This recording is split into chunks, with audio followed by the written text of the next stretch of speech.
मित्रांनो नमस्कार. आज आपण जाणून घेणार आहोत गणेशोत्सवात विशेष मानल्या जाणाऱ्या ज्येष्ठा गौरी पूजनाची कथा, तिचा इतिहास आणि परंपरा.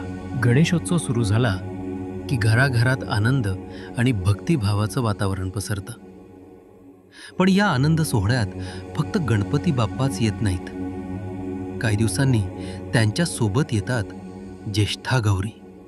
भाद्रपद महिन्यात येणाऱ्या या गौरीचं व्रत ज्येष्ठा गौरी या नावानं प्रसिद्ध आहे.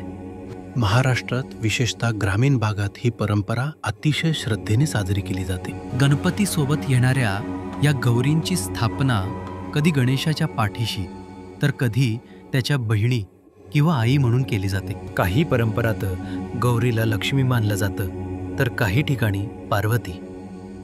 त्यामुळे ज्येष्ठा गौरींची ओळख नेहमीच विविध रूपांत दिसून येते.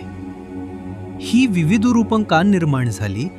कारण ज्येष्ठा गौरी म्हणजेच स्त्री शक्तीचं रूप. ती कधी बहिणीच्या प्रेमानं घरात येते, कधी आईच्या रूपानं सुखशांती देऊन जाते आणि कधी लक्ष्मीच्या रूपानं धनधान्याची समृद्धी आणते. म्हणूनच या परंपरेला एक वेगळं भावनिक स्थान आहे. गणेश हा विघ्नहर्ता असतो तर गौरी ही समृद्धी, ऐश्वर्य आणि मातृशक्तीचं प्रतीक. गौरी पूजनाची सुरुवात आगमनानं होते. गौरीला पाण्यातून आणलं जातं. काही ठिकाणी मातीच्या मूर्ती, तर काही ठिकाणी सुपात धान्याची गौरी, तर काही ठिकाणी झाडाची फांदी घेऊन पूजन केलं जातं. याचा अर्थ असा की ही गौरी म्हणजे आपल्या पृथ्वीची कन्या आहे. निसर्गातून ती येते आणि आपल्या घरी विराजमान होते. पहिल्या दिवशी त्यांचा सौंदर्यपूर्ण साजशृंगार केला जातो. नऊवारी साडी, दागदागिने, हार, फुलं. स्त्रिया गाणी म्हणत त्यांचं स्वागत करतात. दुसऱ्या दिवशी गौरीचं पूजन होतं. त्यांना 5ही पदार्थांचा नैवेद्य अर्पण केला जातो. भाजी, फळं, गोड पदार्थ, भात, पंचामृत. यावेळी स्त्रिया विशेष ओव्या, गाणी आणि आरत्या म्हणतात. या ओव्यात स्त्रीचं दुःख, संसारातील आनंद, दुःख आणि समृद्धीची इच्छा यांचं प्रतिबिंब दिसतं. गौरी म्हणजे स्त्रीच्या जीवनातील संघर्ष आणि तिच्या शक्तीचं प्रतीक. गणेश आणि गौरी यांचं संयुक्त पूजन हे शक्ती आणि भक्तीचं मिलन आहे. गणेश विघ्नांचा नाश करतो तर गौरी जीवनात ऐश्वर्य आणि स्थैर्य आणते.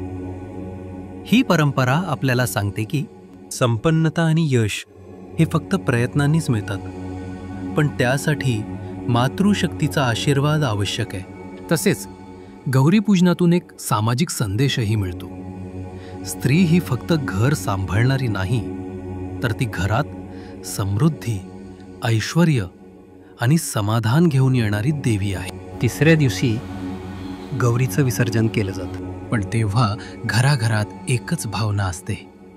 गौरी येते, सुख समृद्धी आणते आणि पुढच्या वर्षी परत भेटू असं आश्वासन देऊन जाते. गणपतीप्रमाणेच गौरीचं निरोप देणं म्हणजेच एक भावनिक क्षण असतो.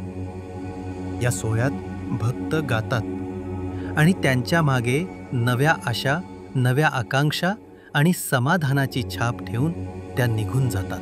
मित्रांनो, अशा रीतीने ज्येष्ठा गौरी पूजन ही केवळ धार्मिक परंपरा नाही, तर ती आपल्या संस्कृतीची, स्त्री शक्तीची आणि मातृत्वाच्या आदराची साक्ष आहे. गणपती बाप्पा विघ्न दूर करतो आणि गौरी आपल्या जीवनात समृद्धी, सौंदर्य आणि आनंद भरते. या उत्सवातून आपल्याला शिकवण मिळते.